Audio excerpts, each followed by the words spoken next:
Dang, that Candace is one bad ooh child.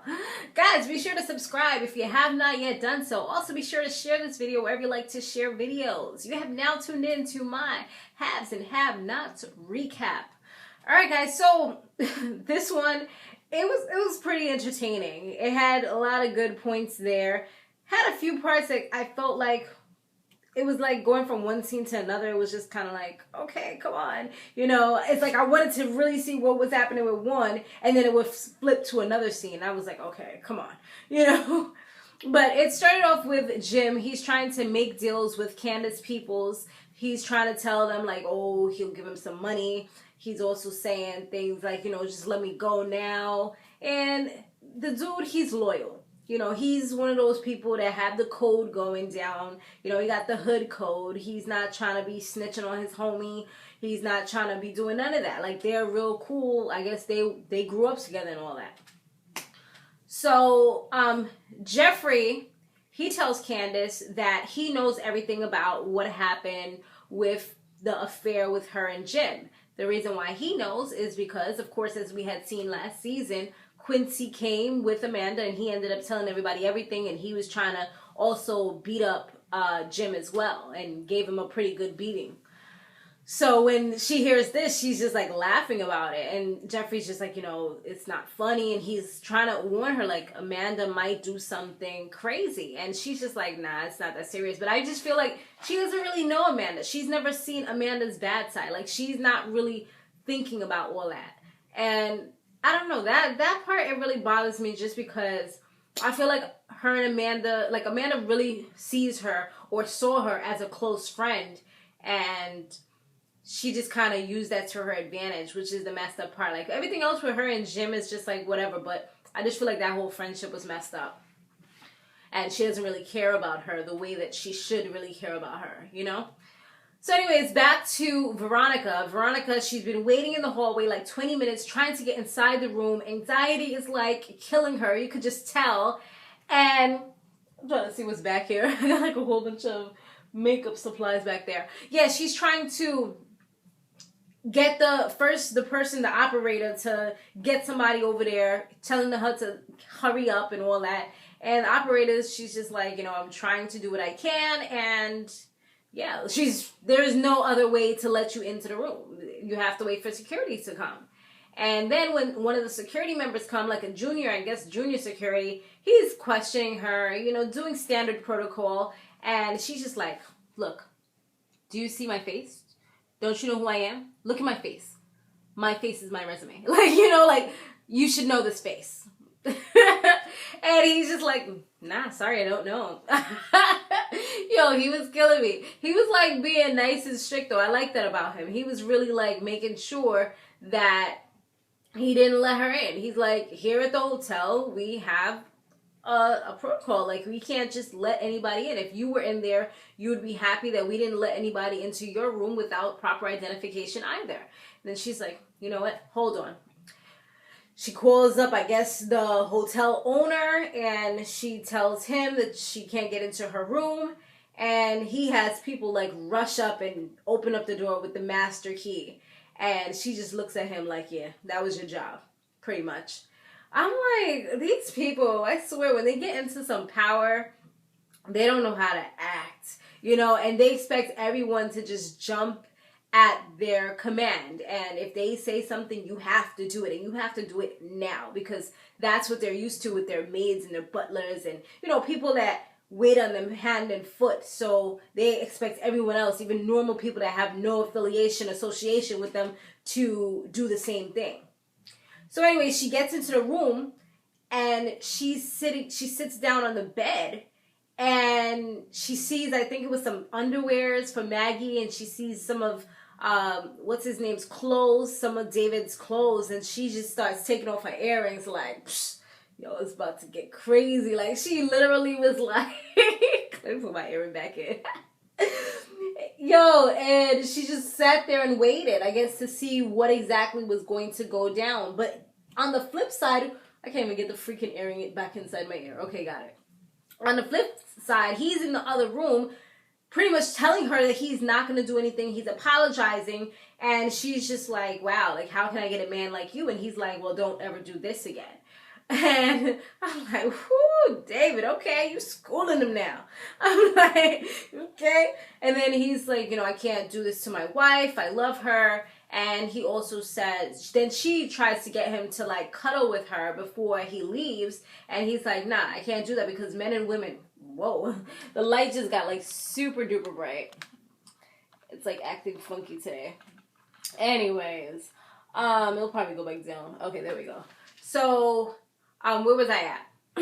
He apologizes to her and everything, and then she's just like, oh, can you lay with me? And he's like, it wouldn't be a good idea for me to do that because men and women have two different ideas of just laying down or cuddling and stuff like that. Like, yes, I'll get aroused, I'll start thinking about my wife and this and that, but with women, you have like this whole different, I'm about to turn off the light because it's acting stupid.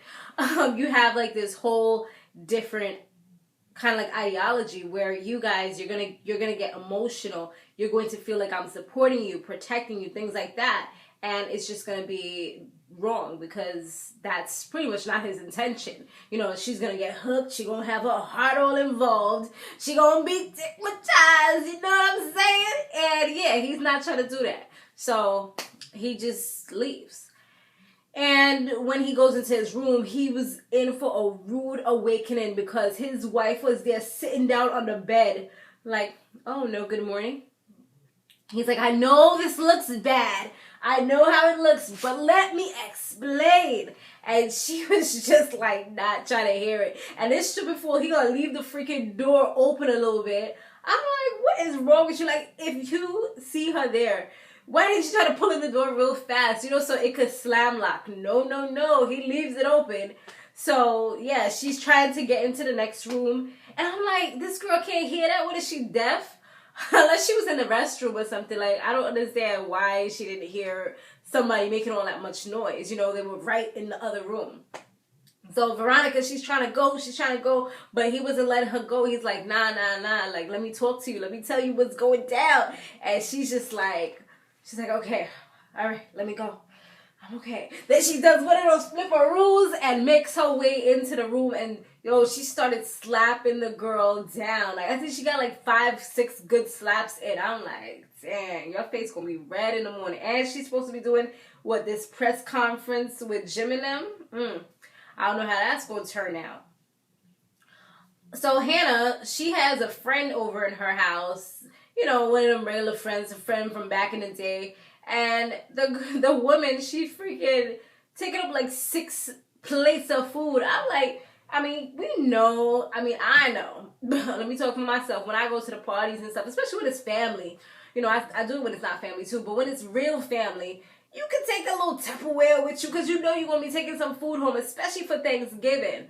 But like, dang, it just looks so crazy. Like, she was taking like 6-7 plates. I'm like, and for me, I would need a little plastic bag because I'll be a little nervous if the food started falling out the side. But I guess she was good. I don't know how she was getting home, if she was walking or what. But to drive that in the car, I didn't see it working. Like, she should have asked for a plastic bag. I always ask for plastic bags. But anyway, so Betty comes in. And then he finds out that Candace, she did like a quick sneakeroo and snuck out like the teenagers do. And he's pissed off because he's like, he didn't want her to get hurt because he know that this Quincy dude is out there. And Hannah's just like really adamant. She doesn't want him to go out there because she doesn't want him to get hurt. Because he was literally on knocking on Depp's door. Like, knock, knock, I'm ready to come home. That type of thing. And now he's about to walk right into the freaking door again, to the entrance once again. Like, these people is crazy. And that's what she's trying to tell him. Like, I want you to be safe. Like, you're not thinking properly. But he's like, at the end of the day, you should be thinking about her too because that's your daughter. So, yeah, he's off in a way to go and find her. He was acting a little funny too because he knows that Michael is still inside the apartment. And inside the house in her room. So he was really trying to get Michael out. But yeah, he was out cold because he was drinking way too much and she doesn't want to wake him up. especially, you know, somebody's all drunk and stuff, to have them just like leave in the middle of or the middle of the morning or whatever time it was. It would be a little bit messed up. But I don't know. I feel like they should have had more rooms, because he was saying, "Where are you gonna sleep?" And she was saying, "I'll sleep on the couch." And then he's like, "I'm sleeping on the couch." So I'm like, don't Benny have his own room? I thought he did. Maybe I was wrong. Oh no, I guess because Candace was supposed to be sleeping in Benny's room. So moving on from that, Wyatt, he was still reading these text messages, getting madder and madder by the second, and he was also getting drunker and drunker by the second. So I don't know what's going to happen with him. Hopefully he doesn't make any more stupid mistakes and tries to drive or anything like that, because that would be pretty much the worst thing that he could ever do after getting his name cleared. Fanny. Who the hell is Fanny? Candace, she finally makes it over to where Jim is, you know, in the basement, and she's ready to torture him. She comes with a little trench coat, her little stockings on, you know, looking all sexified and everything. And, you know, body well greased up from when she was home with Jeffrey. And she's talking to him, and he was just being so rude. Like, he really think that he called the shots. Ever since, last season, he been really thinking that he called some type of shots. And I'm like, dude, like, what are you doing? You don't call no shots here. You know, get out of here with all that. But, yeah, he called her naive at one point. He said that, what was he saying? He was saying that she has all these rent-a-thugs out there, and it was just real crazy. Like, he was really, really going in. And I'm like, dude, like, you do not have the upper hand right now. Just because you put on a little extra bass in your voice doesn't mean that anybody's supposed to be scared of you, especially when she in the hood where she knows she got backup. She planned everything just the way it was. He's like, oh, I have the press conference in the morning. The feds are going to be coming to look for me, and they're going to send out, you know, they're going to be, they wouldn't care if they have to climb over the gates of hell in order to find me. I'm like, dude, you're giving yourself a little too much credit. They could think that you just skipped, you bailed, whatever. You didn't feel like you wanted to do it anymore. Whatever. Like, don't even get it twisted. We shall see how much they really care about you. But Candace, she was ready to go hard. She's like, you need to know who really is in control. And I'm about to show you. So then she got the bondage gear. She got the sexy little attire. She takes off her robe and she goes up to him, you know, and he's like, Candace. I know he in his head, he's like, Candace, stop it. But in reality, he's like, oh baby, yeah, you know, with his old nasty, dirty gym voice. And when he's there, she tells him, like, you know, what she's gonna do to him. And then she says that she's also thinking about possibly having a few friends that will help. And then there they go at the top of the staircase. Her friends are like freaking a man. I forgot what they call it, but you know, like the servant guys. One of those with the mask on and everything. Then she had like some other guys that were dressed in drag. One of them named Carmen. And it seemed like her and Carmen were like a team back in the days, because Carmen's like, yeah, I'll get the fog machine just like back in the days, Candace. So I'm like, oh, so this is something they've been doing from back in their escort days or something like that. So yeah, it's about to get crazy up in there. So I'm definitely looking forward to seeing what else is going to happen. I'm like, yes. I'm like, what's going to happen next? You know, like all excited. Like, is it Tuesday yet? Alright guys, so that's pretty much it. Let me know what you thought about this episode down below, and look forward to chatting with you. Be sure to stay fabulous, live free, and soar limitless. I'll see you in the next one. Laters.